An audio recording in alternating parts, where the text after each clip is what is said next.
இரண்டாவது அதிகாரம் 5வது வசனத்தில் நாங்கள் வாசிக்கிறோம். தாவீது என் குமாரனாகிய சாலமோன் வாலிபனும் இளைஞனுமாய் இருக்கிறான். அப்படி நீங்க நான் சொல்ல வாசி. தாவீது கதா கொடு மாගේ පුත්‍රව சாலமோன் ලාබාලය கர்த்தருக்கு கட்டப்படும் ஆலயம் ස්වාමීන් වහන්සේට ගොඩ ගන්නාවුම් තිබෙන මේ ගෘහය சகல தேசங்களிலும் ප්‍රීතියෙන්ද கீர்த்தியிலும் මේ දේශයේ මේ කීර්තියෙන්ද மகிழ்ச்சியிலும் ප්‍රීතියෙන්ද உடையதாய் விளங்கும்படியை මේ සිටින පිණිසද மகா பெரிதாய் இருக்க வேண்டும். මේ බෝ අලංකාරව තිබෙන්න ஆகையால் அதற்காக ඒ ඉඳ මේ වෙනුවෙන් வேண்டியவைகளை இப்பொழுதே சேர பண்ண வேண்டும் என்று சொல்லி මේ සූදානම් කළ තිබෙනා වූ දේවල් ඔක්කොම தாவீது தன் மரணத்துக்கு முன்னே திரளாய் சபதரித்தான் என்று நாங்கள் பார்க்கிறோம். தாவீதுගේ මරණයට කලින් මේ ඔක්කොම එයා නේව කරයි කියලා තියෙනවා. சாலமோன் அவன் சிறு பிள்ளையாய் இருக்கிறான். சாலமோன் கூட லாபால அவன் ஒரு வாலிபனாய் இருக்கிறான்.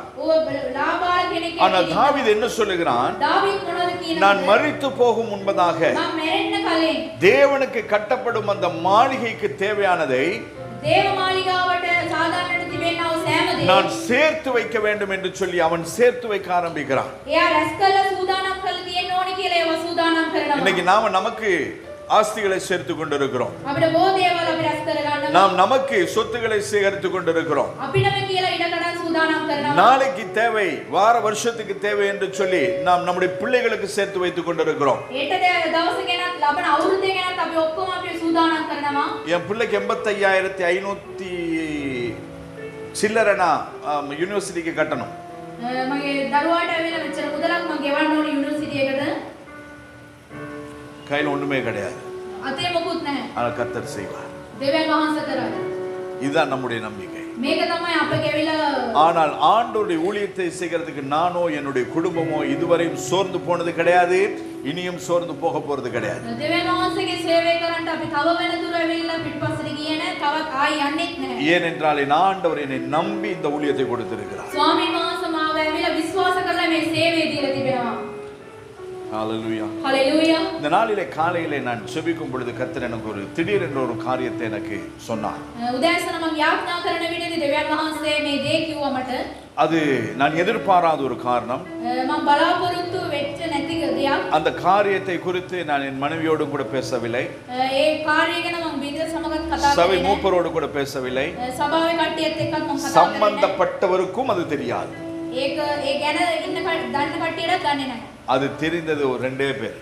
දන්නා වූ දෙන්නෙක් විතරයි. ஒன்று தேவன், එක්කෙනෙක් දෙවියන් වහන්සේ, அடுத்தது நான். ඊළඟ එක්කෙනා මම. எல்லாம் பார்க்கலாம் என்ன ஆண்டவர் அப்படி சொல்லியிருப்பார். මොනවද දෙවියන් වහන්සේ කියලා ඇති? சொன்னதை நான் செய்ய போகிறேன். කිව්වා වූ දේ ඇවිල්ලා මම කරන්න යනවා. ஏன் என்று சொன்னால் சொன்னது கர்த்தர். මන්ද කියනවා නම් ඒක කිව්වේ දෙවියන් වහන්සේ.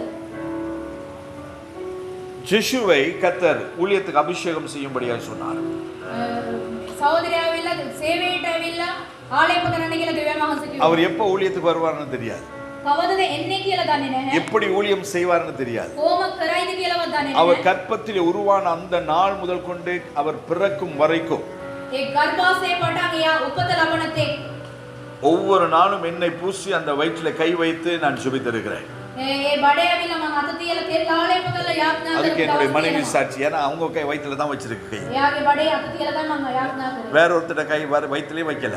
වෙන කාගේවත් බඩේවත් තිබ්බේ නැහැ.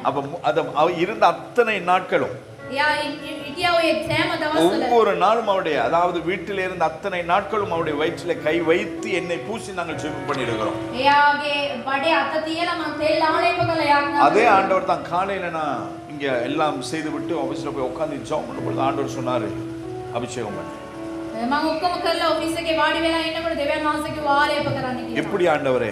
කොහොමද දෙවියන් වහන්සේ? இது எப்படி சம்பவிக்கும்? මේ කොහොමද වෙන්නේ? என்று சொல்லி கேட்ட பொழுது ஆண்டவர் சொன்னார். එහෙම ආනකොට දෙවියන් වහන්සේ எலியா எலிஷாவை அபிஷேகம் செய்தான். එලියා ඇවිල්ලා එලිෂාව ආලේප කළා. அதுக்கு பிறகு செய்து அவன் கிளம்பிட்டான். ඊට පස්සේ යා ගියා. ஒரே ஒரு காரியம் சொன்னான். එකම එක දෙයක් කිව්වා. நான் செய்ததை ஞாபகத்திலே வைத்துக்கொள். நான் කියපු එක මතක තියාගන්න. මම කරපු එක நான் செய்ததை ஞாபகத்திலே මම வைத்துக்கொள். කරපු එක මතක තියාගන්න. உன்னை அபிஷேகித்திருக்கிறேன். ඔබ මම ආලේප කරලා கர்த்தர் තියෙනවා. சொன்னதை நான் செய்திருக்கிறேன். ස්වාමීන් වහන්සේ කියපු එක මම කළා. ஆண்டவர் எலியாவுக்கு 3 வேலைகள் கொடுத்தார். එලියාට ඇවිල්ලා 3 වේලක් දුන්නා. ஒன்று 2 ராஜாக்களை அபிஷேகம் பண்ண வேண்டும். රජවරුන් දෙන්නෙක්ව ආලේප කරන්න ඕනේ. மூன்றாவது தன்னுடைய ஸ்தானத்திலே எலிசாவை அபிஷேகம் பண்ண வேண்டும். තමාගේ ස්ථානයේම එලිසාව ආලේප කරන්න ඕනේ. அந்த 2 ராஜாக்களை அவன் அபிஷேகம் பண்ணவில்லை. ඒ රජතුමා දෙන්නමම ආලේප ஆனால் කළේ தன்னுடைய ஸ்தானத்திலே எலிசாவை எலியா அபிஷேகம் பண்ணினான். තමන්ගේ ස්ථානයේදී එලිසාව එලියා ආලේප කරා. அந்த அபிஷேகம் பண்ணும் பொழுது ඒ ආලේප කරන විටදී எலிசா என்ன பண்ணிட்டு இருந்தான்? එලිසා මොනවද කර කර හිටියේ? 7 ஏர்மாடுகளை வைத்து அவர் வேலை பண்ணிட்டு இருக்காரு வயல்ல. හත් දෙනෙක් අර තියාගෙන යා වැඩ කර කර හිටියා. அதே போல தான் இன்னைக்கு அவர் अनेक வேலைகளை செய்துட்டு இருக்கிறார். බෝ වැඩ කර කර ඉන්නවා. போன் வச்சு अनेक வேலைகள் செய்வார். ෆෝන් එක තියාගෙන කරනවා. அந்த வேலைக்கு ஓய்வே கிடையாது. ඒවට කිසිම විවේකයක් නැහැ. அதுக்கு பிறகு ஆலயத்துக்கு வந்தா ஆர்கன் ப்ளே பண்ணுவார். මේට ආවන් පස්සේ ඕගන් එක ප්ලේ කරනවා. இன்னும் अनेक காரியங்கள். බොහෝ දේවල් කරනවා. அவர் என்ன பண்றாரு எனக்கு தெரியாது. මොනවද කරන්න කියලා මටත් දන්නේ ஆனா නැහැ. கர்த்தர் சொன்னது மட்டும் எனக்கு தெரியும். ස්වාමීන් වහන්සේ කියපු එක විතරක් මට දන්නවා. அவரை அபிஷேகம் பண்ணு. එයා ආලේප කරන්න. அதுக்கு பிறகு எத்தனை பேர் என்ன பாத்தீங்களோ தெரியல, நான் போய் கீழே இருந்த அந்த சின்ன இதை எடுத்துட்டு வந்து அதில் எண்ணெய் ஊற்றி இங்கே வச்சிருக்கிறேன். ඒ තෙල් ටිකක් අරගෙන ඇවිල්ලා මම මෙතන ஏன் තියලා. சொன்னா கர்த்தர் சொன்னதை செய்கிறது மட்டும்தான் என்னுடைய வேலை. ස්වාමීන් වහන්සේගේ කියන එක කරන එක විතරයි මගේ. அதுக்கு பிறகு ஒரு டீலிங் இருக்கிறது அவங்க 2 பேரும். ඊට පස්සේ ගනුදෙනු තියෙන්නේ මේ දෙන්න අතර. நான் அபிஷேகம் பண்ணி நான் கிளம்பிடுறேன். ආලේප කරලා මම යනවා. அதுக்கு பிறகு கர்த்தர் பார்த்துக்கொள்வார். ඊට පස්සේ දෙවියන් වහන්සේ அதுக்கு බලනවා. பிறகுதான் ஆண்டவர் சொன்னார், ඊට පස්සේ තමයි ස්වාමීන් වහන්සේ කිව්වේ. வருகிற வாரம் ஆங்கில ஆராதனை ஆரம்பிக்க இருக்கிறது. එන්නව මේ දවස්වල ඉංග්‍රීසි என்னாவது தவஸ் சொல்லணுமே 11 இதுதான். ලබන ඉරිදා වෙලා ඉංග්‍රීසි දේවමය පටන් ගන්න යනවා. சாயந்தரம் 5 மணி தொடங்கி 6 மணி வரை.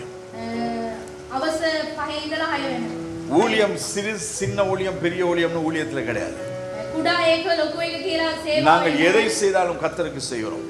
මොනවා කරත් අපි ස්වාමීන් වහන්සේට කරන්නේ. சங்கீதம் வாசித்தவர்களும் கர்த்தருடைய பலிபீடத்திலிருந்து வாசித்திருக்கிறார்கள். ගීතාවලිය කියවපු කට්ටිය දෙවියන් වහන්සේගේ මේ ஆராதனை நடத்தினவர்களும் தேவ சமூகத்திலிருந்து நடத்தி இருக்கிறார்கள். நமஸ்காரයක මඟ පෙන්වව කට්ටියත් මේ ස්ථානයේ இன்ஸ்ட்ருமெண்ட் ப்ளே பண்ணவங்களும் கர்த்தருடைய சமூகத்திலிருந்து அவர்கள் ப்ளே பண்ணி இருக்கிறார்கள். මේ සියලු දේ කරපු කට්ටියත් ඒ ස්ථාන දෙවියන් වහන්සේගේ සමූහයේ சாட்சி சொன்னவர்களும் கர்த்தருடைய சமூகத்திலிருந்து தான் சாட்சி சொல்லி இருக்கிறார்கள். சாட்சி බෙදාගත්තු කට්ටියත් මේ දෙවියන් වහන්සේ ගෘහයේ සිට තමයි ඒක කරන්නේ. இந்த இடத்திலே நாங்கள் எதை செய்தாலும் நாங்கள் கர்த்தருக்கு தான் செய்கிறோம். මේ ස්ථානයේදී මොනවා කරත් අපි දෙවියන් වහන්සේට විතරයි. வேற யாருக்குமே செய்யறது கிடையாது. වෙන කාටවත් නෙමෙයි.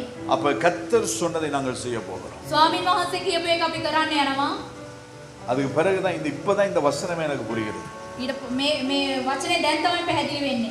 இந்த பின்பு தாவீது ராஜா சபையார் எல்லாரையும் நோக்கி, ඊට පස්සේ දාවිත් ඇවිල්ලා සෙනග දෙස බලලා தேவன் தெரிந்து கொண்டேன் குமாரனாகிய சாலமோன் இன்னும் வாலிபனும் இளைஞனுமாய் இருக்கிறான். දෙවියන් වහන්සේ තෝරාගත්තා වූ මාගේ පුත්‍ර වූ දාවිත් ඇවිල්ලා තාම ලාබාල කෙනෙක් ඇටියට செய்ய வேண்டிய வேலையோ பெரிது. කරන්න තියෙනා වූ දේ ඇවිල්ලා බොහෝ. இது மனுஷனுக்கல்ல, මේක මිනිස්යන්ට නෙවෙයි. தேவனாகிய கர்த்தருக்கு கட்டும் அரண்மனை. දෙවියන් වහන්සේට බඳින්නා වූ මේ දේවස්ථානය. ஒரு தகப்பனாய், පියෙක් හැටියට, ஒரு ஆவிக்குரிய தகப்பனாய், ආත්මික පියෙක් හැටියට, ஒரு ஊழியக்காரனாய் සේවකෙක් හැටියට இந்த ஸ்தலத்தை ஏற்படுத்துகிறதற்கு என்னால் இயன்ற வரையும் நான் ஜீவனோடு இருக்கும் வரைக்கும் நான் அதை செய்வேன். මේ ස්ථානය ගොඩනගන්න ඇවිල්ලා මම ජීවතුන් අතර ඉන්න තෙක් මම කරනවා. அதுக்கு பிறகு கர்த்தர், ඊට පස්සේ දෙවියන් වහන්සේ, அதுக்கு பிறகு கர்த்தர் நியமிக்கிறவர். ඊට පස්සේ ස්වාමීන් වහන්සේ බලනවා. இன்னைக்கு நான் அவர் அபிஷேகம் பண்ணினதுக்கு அவர் தான் இந்த இடத்துல ஊழியக்காரன்னு சொல்ல வரவில்லை. එයාව ආලේප කරයින් පස්සේ එයා තමයි கர்த்தர் சொன்னதை அபிஷேகம் பண்ண அவ்வளவுதான். ස්වාමීන් වහන්සේ කිව්වා ආලේප කරන්න කියලා එච්චරයි. அதுக்கு பிறகு அவர் தேவ சமூகத்தில இருந்து நான் என்ன செய்ய வேண்டும்னு சொல்லி கேட்க வேண்டியது அவருடைய வேலை. ස්වාමීන් වහන්සේගේ පාමුල ඉඳලා මොනවද කරන්න ඕනේ කියලා ආනේ කියාගේ යුතුයි. ஞாயிற்றுக்கிழமை சாயந்தரத்திலே நடத்துகிறதான ஊழியத்திலே ஆராதனையிலே ஆண்டவரே நான் என்ன பேச வேண்டும், என்ன பாட்டு எடுக்கணும்னு சொல்லி கேட்க வேண்டியது அவருடைய வேலை. ඊරිද දවසේදී කියනවා ඒ කාර්යය ඇවිල්ලා කරන්න ඕනේ මොකක් කියලා ආනේ කියාගේ යුතුයකම. இது பெரிய வேலை. මේක මහත් වැඩක්. அப்படிதான் சொல்லு, வேலையோ பெரியது.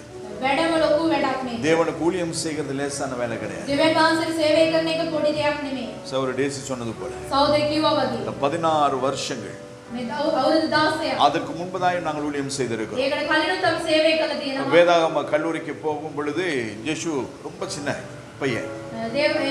பைபிள் காலேஜ்ல අපි යනකොට යාවිලා කුඩා දරුවෙක්. அவர் என் பின்னுக்கே ஓடி வந்து விழுந்து இந்த இடத்துல அவர் காயப்பட்டது அவருக்கு ஞாபகம் இருக்கோ தெரியல, நமக்கு ஞாபகம் இருக்கு. මගේ පිටිපස්සෙන් දුවලා ඇවිල්ලා වැටිච්ච එක ඔයාට මතකද? அப்பயும் அவரை தூக்கி நாங்க ஆஸ்பத்திரிக்கு ஓடல. யா வடாගෙන අපි ஹாஸ்பிடல் එකට அப்படியே ගියා. தொடச்சு விட்டுட்டு அப்படியே அவருக்கு கொஞ்சம் ஷேப் பண்ணி அப்படியே வச்சிருந்துட்டோம். යා කොහොම මේව කළා අපි තියාගත්තා. ஞாபகம் இருக்குதா? இருக்காது. அவருக்கு எதுவுமே ஞாபகம் இருக்காது. මුකුත් මතක නෑ යාට. நான் சொன்னது அவருக்கு இப்ப சொன்னா அப்புறம் ஞாபகம் இருக்காது. දැන් කිව්වොත් ආයි අමතක වෙනවා. ஏன்னா அவர் ரொம்ப பிஸி. එයා බිසි. அதனால அவருக்கு எதுவுமே ஞாபகம் இருக்கு. உங்களுக்கு ஞாபகம் இருக்குதா? ஜெஷி விழுந்த பைபிள் ஸ்கூல்ல அவங்க தான் பின்னுக்கு ஓடி வந்து அவரை பிடிச்சி நான் கிளாஸுக்கு போயிட்டு இருக்கிறேன். මම ක්ලාස් එකට යනවා. எனக்கு அவரை வச்சு தொடச்சி அவரை பராமரிக்கிறதுக்கு டைம் கிடையாது. එයාගේ කාර්ය කරන්න நான் கிளாஸுக்கு போறேன், அவர் ஏன் பின்னுக்கே வந்து கீழே விழுந்து அவருக்கு இங்கே காயம். ක්ලාස් එකට යනකොට එයා වැටිලා යාට තුවාල වුණා. அதுக்கு பிறகு மனைவி எடுத்து அவரை இது பண்ணி வச்சிருந்தாங்க. நான் ஹாஸ்பிட்டலுக்கு கூட்டிட்டு போகல. අපි ඇවිල්ලා හොස්පිටල් එකට එක් කරගෙන ஆனா நம்ம அம்மா அப்பா என்ன பண்ணுவோம்? අපේ දෙමව්පියන් මොනවද කරන්නේ? யோ என் புள்ள விழுந்துட்டான், අයියෝ මාගේ දරුවා වැටුණා. யோ தலையில அடிபட்டுருச்சு, උළුවේ වැදිලා ஐயோ ரத்தம் வேற வருது, ලේ එනවනේ. எல்லாத்தையும் வச்சுட்டு அப்படியே ஹாஸ்பிட்டலுக்கு ஓடிடும். ඔක්කොම තියලා හොස්පිටල් එකට යනවා. இன்னைக்கு அந்த பட்ட காயம் கூட அந்த தழும்பு கூட இல்லாதபடிக்கு கத்தர் வைத்திருக்கிறார். තුවාලයක් නැති වෙන පිණිස උන්වහන්සේ තබා තිබෙනවා. நாம் ஐத்த அடிகள் ஒவ்வொன்றிலும் கத்தர் நம்மை சாட்சியாய் வைத்திருக்கிறார். අපි තැබුවා සෑම ස්ථානවල උන්වහන්සේ අපේ සාක්ෂියක් ඇටියට තබා තිබෙනවා. அந்த சாட்சிகளை பார்த்தவர்கள் ஏராளம். ඒ සාක්ෂි දැක්කව කට්ටිය බොහෝ දෙනෙක්. ஆனா இப்ப இருக்கிறவர்களும் பார்ப்பீர்கள். මේ ඉන්නව කට්ටියත් බලනවා. இனிமேல் நீங்கள் பார்க்க போகிறதான காரியங்கள் அது பயங்கரமா இருக்கும். දකින්න යන්නා ඔය දේවල් වල භයංකාරව තිබෙනවා. ஹalleluya. ஹalleluya. அபிஷேகம் பண்றதுக்கு எனக்கு எந்த ஒரு ஆயத்தமும் எனக்கு கிடையாது. ආලේප කරන්න කිසිම සූදානමක් මට නැහැ. ஆனால் ஒரே ஒரு காரியத்தை நான் செய்ய போகிறேன். එකම එක දෙයක් කරන්න යනවා. கர்த்தர் சொன்னதை கேட்டு அந்த எண்ணெயை அவர் தலையிலே ஊற்றி நான் ஜெபிக்க போகிறேன். ස්වාමීන් වහන්සේ කියපු දේවල් අහලා ඒ තෙල් ආලේප කළා මම යාඥා කරන්න යනවා. சாலமோனை 2-3 முறை அபிஷேகித்தார்கள். සාලමෝන් මේගොල්ලන් දෙතුන් වතාවක් ආලේප කළා.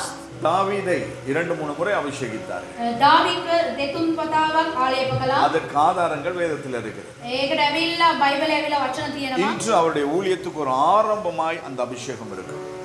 දෙවියන් වහන්සේගේ සේවයට පටන් ගැනීමක් එයාගේ தேவன் நியமித்த நாளிலே அது பிரம்மாண்டமாய் கர்த்தர் செய்து முடிப்பார். දෙවියන් වහන්සේ නියම කරපු කාලයේදී ඇවිල්ලා මහත්ව තිබෙනවා ඒක. ஹalleluya. හalleluya. இந்த நேரத்திலே நாங்கள் அவரை அபிஷேகம் பண்ணுவோம். මේ වේලාවේදී අපි சபையார் ආලේප ஞாபகமாய் நாங்கள் எழுந்திருப்போம். අපි සෑම දෙනා දෙවියන් වහන්සේගේ සම්මුඛයේ නැගී සිටිනවා. அவரை நாங்கள் தேவன் ஊழியம் செய்கிற ஒரு பிள்ளையாய் தேவன் ஊழியம் செய்கிற ஒரு பிள்ளையாய் දෙවියන් වහන්සේ සේවය කරන දරුවෙක් கர்த்தருடைய හැටියට சத்தத்தை கேட்க துராணி உள்ளவனாய் ස්වාමීන් වහන්සේගේ ශබ්දය අසන්ට ලැබුණා වූ කෙනෙක් හැටියට எலியா செய்ததை காட்டிலும் எலிசா 2 மடங்கு அபிஷேகம் பெற்றவனாய் ஊழியம் செய்தார். එලියා කරපු එකට වැඩිය එලිසා ඇවිල්ලා දෙගුණ ආලේපයක් අරගෙන යා සේවය කරා. தாவீது கர்த்தருக்கு ஒரு மாளிகையை கட்ட வேண்டும் என்று ஆசைப்பட்டார். දාවීද දෙවියන් වහන්සේට දේව මාලිගාව සාදාන ඕනේ කියලා ආසා වුණා. முடித்தது சாலமோன். ඒක කරලා නිම කරේ සාලමෝන්. அதுபோல ඒ වගේම கர்த்தர் சொன்ன வார்த்தைக்கு மாத்திரம் நான் கீழ்ப்படிந்தேன். ස්වාමීන් වහන්සේ කිව්වා ඔය සත්‍යයට පමණක් මම කීකරු වෙලා. சேஷுவனுக்கு இந்த எண்ணெயை நான் ஊற்றி ජෙසුරන්ට මේ තෙල් මම ආලේප කරලා. கர்த்தருடைய நாமத்தினாலே நான் அவரை ஊழியக்காரனாய் நான் அபிஷேகம் பண்ணேன். ස්වාමීන් වහන්සේගේ නාමයෙන් යාව මම සේවකෙක් ඇටියට ආලේප කරා. பரிசுத்த ஆவியாகிய தேவன் இந்த நாளிலே உன்னை கர்த்தருடைய ஊழியத்திற்கும் கர்த்தருடைய ஸ்தானாதிபதியாகவும் கர்த்தருடைய நாமத்தை இந்த தேசத்திலும் உலக தேசங்களிலும் பிரஸ்தாபம் படுத்துகிற ஒரு மனுஷனாகவும் பாடும் பொழுதும் கர்த்தருடைய வார்த்தையை பேசும் பொழுதும் கர்த்தருடைய ஆவியானவர் உன்னோடு கூட இருந்து செய்ய போவதான காரியம் பயங்கரமாயிருக்கும் என்று சொல்லி கர்த்தருடைய ஆவியானவர் வாக்கு பண்ணுகிறார். உண்மையாய் தேவ சமூகத்திலே காத்திருந்து தேவ சத்தத்தை கேட்டு தேவ சித்தத்தை நிறைவேற்றும் பொழுது தேவன் உன்னை இதுவரையும் பாவிக்காதவர்கள் இதுவரையும் பயன்படுத்தப்படாதவர்கள் போல உன்னை பயன்படுத்துவேன் என்று சொல்லி கர்த்தருடைய ஆவியானவர் உன்னுடைய கரங்களை கொண்டு வாத்தியங்கள் வாசிக்கும் பொழுதும் வாயினால் கர்த்தருடைய நாமத்தை உயர்த்தும் பொழுது ஆரோனுடைய சிரசிலே ஊற்றப்பட்ட அபிஷேகத்தை அவருடைய தாடி வழியாய் வழிந்து அவருடைய அங்கி வழியாய் கடந்து போனது போல உன்னோடு கூட இருந்து செய்யும் கர்த்தர் செய்ய போகிற காரியங்கள் கர்த்தர் செய்கிற காரியங்கள் பயங்கரமாயிருக்கும் என்று கர்த்தர் சொல்லுகிறார். கர்த்தர் சொன்னதை மாத்திரம் நான் செய்திருக்கிறேன். ஆண்டவரே உடைய வார்த்தையை கேட்டு வேலைக்காரன் அன்று எலிசாவை எலியா தன்னுடைய ஸ்தானத்தில் அபிஷேகம் பண்ணது இந்த 16வது வருஷத்தின் நிறைவிலும் 17வது வருஷத்தின் ஆரம்பத்திலும் உடைய மகனை நான் அபிஷேகம் மாத்திரம் பண்ணுகிறேன், பயன்படுத்த வேண்டிய தேவ கிருபை கொடுக்கும். எல்லாரும் சேர்ந்து ஒரு விசை ஜீசுவனுக்காய் நம்ம கர்த்தரை ஸ்தோத்திரிக்கிறோம். நன்றி சொல்லுங்கள். ஆண்டவரே, உடைய அபிஷேகம் கடந்து வரும், பிரசன்னம் கடந்து வரும், உடைய மகிமை கடந்து வரும், தேவ கிருபை கடந்து வரும், உடைய பிரசன்னம் அதோட கூட இருக்கணும் என்று சொல்லி கிருபை கடந்து வரும். கர்த்தர் தாமே பயன்படுத்தினால் தேவ கிருபை எல்லாரும் கர்த்தரை ஸ்தோத்திரிக்கிறோம். உடைய கிருபைக்குள்ள கொடுக்கிறோம், ஆண்டவரே கிருபைக்குள்ள கொடுக்கிறோம். நீ மாத்திரமே மேம்படுவீரான், நீ மாத்திரமே மேம்படுவீரான். ஆண்டவரே, நீ சொன்னதை மாத்திரம் வேலைக்காக நான் செய்திருக்கிறேன். மிகுதியான காரியங்களை செய்ய வேண்டியது நீராயிருக்கிறேன். தேவ பிரசன்னத்திற்குள் உடைய மகனை நான் ஒப்புக் கொள்கிறேன். கர்த்தர் மகிமையான காரியங்களை செய்வீரான்.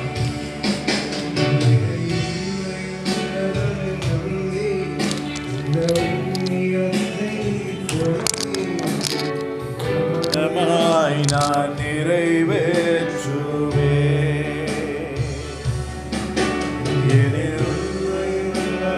நம்பி இந்த ஊழியத்தை நீர் கொடுத்தே கவனமாய் நான் நிறைவேற்றுவே. மாம்சங்கள் சாகனுமே, இயேசுயம் சாகனுமே, ஊழியம் செய்யனுமே, சாட்சியாய் வாழனுமே. மாம்சங்கள் சாகனுமே, இயேசுயம் சாகனுமே, ஊழியம் செய்யனுமே, சாட்சியாய் வாழனுமே. என்னை உண்மையுள்ளவர் நம்பி இந்த ஊழியத்தை நீர் கொடுத்தீர், கவனமாய் நான் நிறைவேற்றனுமே. உண்மையுள்ளவன் நம்பி இந்த ஊழியத்தை நீர் கொடுத்தீர், கவனமாய் நான் நிறைவேற்றனுமே.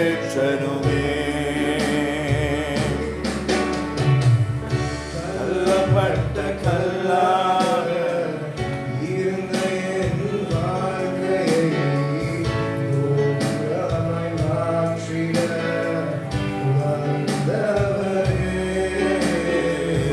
கல்லப்பட்ட கல்லாக இருந்த என் வாழ்க்கையை கோபுரமாய் மாற்றிட வந்தவரே.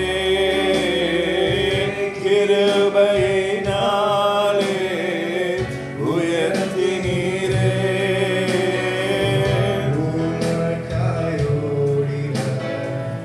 பலன் தாருமே. கிருபையினாலே உயர்த்தினீரே,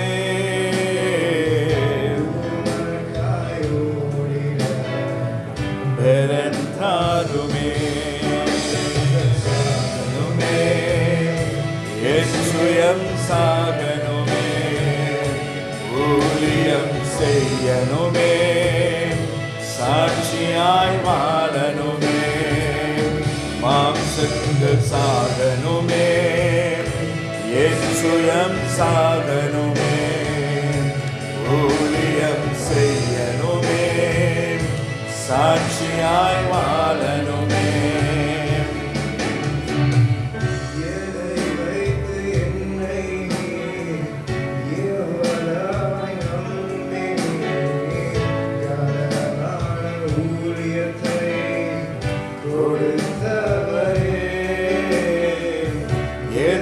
வைத்து என்னை நீர் இவ்வளவாய் நம்பினீர், கனமான ஊழியத்தை கொடுத்தவரே.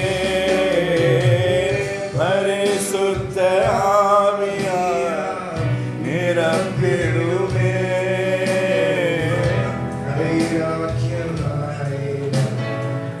வாழ்ந்திடவே. ஆவியான நிரப்புங்க ஆண்டவரே, வைராக்கியமாக வாழ உதவி செய்கிற ராஜா. வாழ்ந்திடவே என் சுயம் சாகனுமே, ஊழியம் செய்யனுமே, சாட்சியாய் வாழனுமே, மாம்சங்கள் சாகனுமே, என் சுயம் சாகனுமே, ஊழியம் செய்யனுமே, சாட்சியாய் வாழனுமே. என்னை உண்மையுள்ளவன் நம்பி இந்த ஊழியத்தை நீர் கொடுத்தீர், கவனமாய் நான் நிறைவேற்றனுமே. என்னை உண்மையுள்ளவன் நம்பி இந்த ஊழியத்தை நீர் கொடுத்தீர், கவனமாய் நான் நிறைவேற்றனுமே. கவனமாய் நான் நிறைவேற்றனுமே.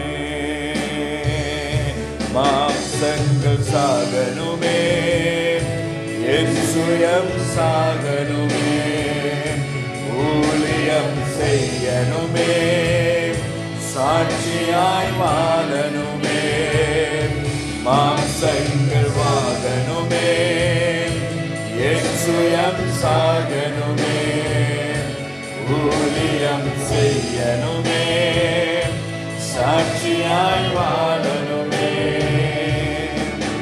என்னை உண்மையுள்ளவன் நம்பி இந்த ஊழியத்தை நீர் கொடுத்தீர், கவனமாய் நான் நிறைவேற்றனுமே.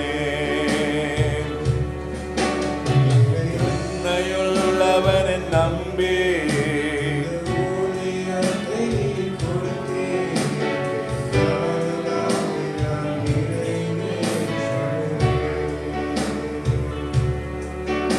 இதை கவனமாய் நான் நிறைவேற்றனுமே.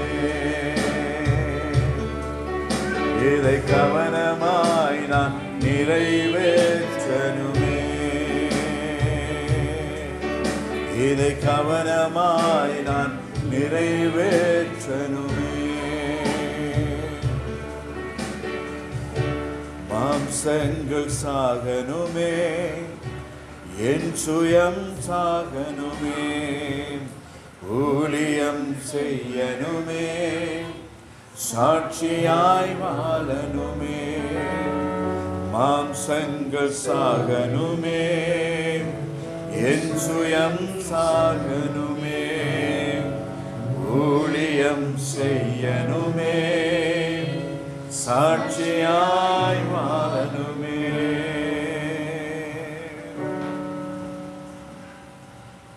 ஆண்டவரே, எந்த தகுதியுமே இல்லாத என்னை இந்த கனமான ஊழியத்திற்கு கர்த்தர் எடுத்து ஆண்டவரை பயன்படுத்த ஆரம்பித்து 24 வருஷங்கள் இந்த திருச்சபை ஆரம்பிக்க செய்து இதை நடத்த கர்த்தர் கொடுத்த பலனும் கிருபையும் 16 வருஷங்கள். தேவனுடைய வருகை தாமதிக்குமானால் ஜீவனோடு கூட இருந்தால் இன்னும் செய்ய எனக்கு பலனையும் கிருபையும் தருவீராக. இது இந்த நாளிலே ஒன்றுக்குமே தகுதியில்லாத என்னுடைய குமாரனையும் அழைத்து அபிஷேகித்து இந்த கனமான ஊழியத்தை செய்யும்படியாய் அவனை தெரிந்து கொண்ட உம்முடைய மகா பெரிய கிருபைக்காய் உமக்கு நான் நன்றி செலுத்துகிறேன். என்னை காட்டிலும் உண்மையிலும் உத்தமத்திலும் பரிசுத்தத்திலும் நீதியிலும் நம்பத்தக்கவனாக, என் தேவனால் அங்கீகரிக்கப்பட்டவனாக, என் தேவனால் தெரிந்து கொள்ளப்பட்டவனாக தாவீதை ஆண்டவரே அவனுக்கு சொன்னீரே, என்னுடைய குமாரனாகிய சாலமோன் எனக்கு ஒரு ஆலயத்தை கட்டுவான் என்று சொல்லி சாலமோனை நீ தேர்ந்தெடுத்தது போல என்னுடைய குமாரன் உம்முடைய குமாரனாகிய ஜெஷூரனை ஆண்டவரை நீ தெரிந்தெடுத்து யாக்கோப் என்னும் சிறு பூச்சியே, இஸ்ரவேலே, யாக்கோபே, ஜெஷூரனே என்று சொல்லி அழைத்த தேவன் அவனை கொண்டு செய்ய வேண்டிய காரியத்தை கர்த்தர் செய்து முடிப்பீரார். இனி ஜெஷூரன் எங்களுடைய பிள்ளை அல்ல ஆண்டவரே, உம்முடைய ஊழியக்காரன். பயன்படுத்துவீராக, அபிஷேகித்து நடத்துவீராக. என்னிடத்தில் இல்லாத கிருபைகள், எனக்கு அப்பா கொடுக்காத கிருபைகள், எனக்கு அப்பா தராத மேன்மைகள், எனக்கு அப்பா தராத உயர்வுகள், அந்தஸ்துகள், ராஜரீகமான ஸ்தானங்களை உடைய பிள்ளைக்கு கர்த்தர் கொடுத்து கனப்படுத்துவீராக. நீர் மாத்திரமே மேம்படும் ஊழியத்தில் பயன்படுத்தும். உடைய கிருபையின் கரத்திலே தாழ்த்துகிறோம். நீர் மாத்திரமே மேம்படுவீராக. இயேசு கிறிஸ்துவின் மூலமாய் பிதாவே.